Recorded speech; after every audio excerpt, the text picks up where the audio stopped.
Hello and welcome everyone to today's session, which is about questions.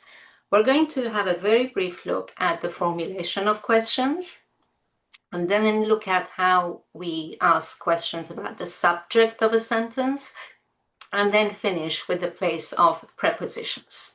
So starting with formulation, there are two types of questions: yes/no questions, which are also called closed questions, and WH questions, which are referred to also as open questions. Now, a yes/no question always starts with an auxiliary verb. So, for example, are you studying? Does Jim swim? Did Janet write that book?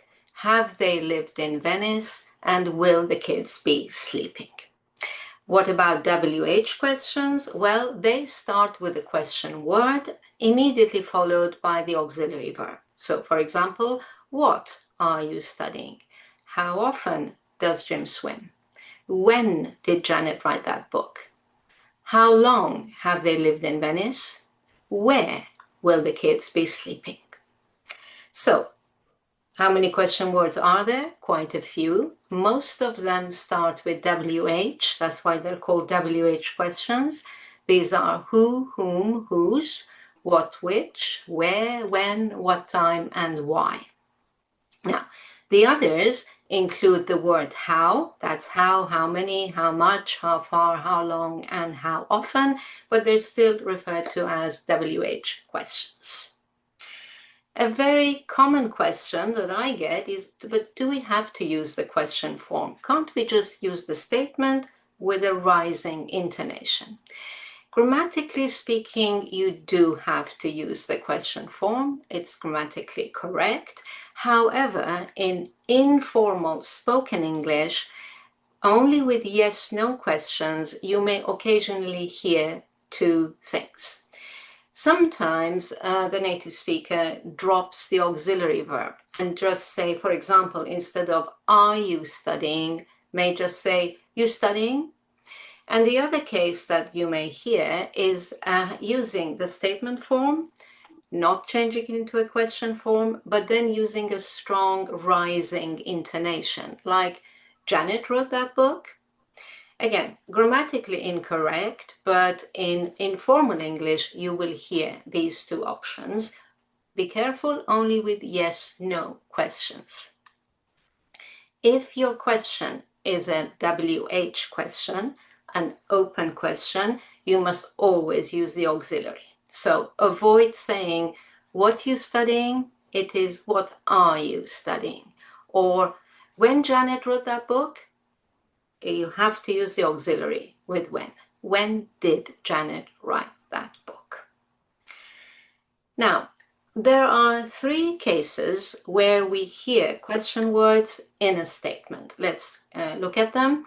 The first case in spoken English is when we want to ask someone to repeat something very specific we're not sure we've heard correctly. For example, in a dialogue, someone may say, he grew up in Venice. Sorry, he grew up where?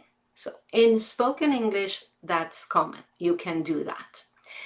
The other case is in indirect questions. For example, I wonder where he grew up. Now, indirect questions will be taught in a future lesson because it's a big topic, so we won't go into it now. The third case is in questions that ask about the subject of a statement, and that's what I'd like to go into in more detail. When our question is about the subject of a statement, we no longer need an auxiliary verb to form the question. We just replace the subject with a suitable question word. So let's look at this sentence. Janet wrote that book. Janet is the subject, and that book is the object. Now, if we want to ask a question about Janet, we have to choose a suitable question word, in which case is who, and now we don't use the auxiliary. We don't say who did write that book.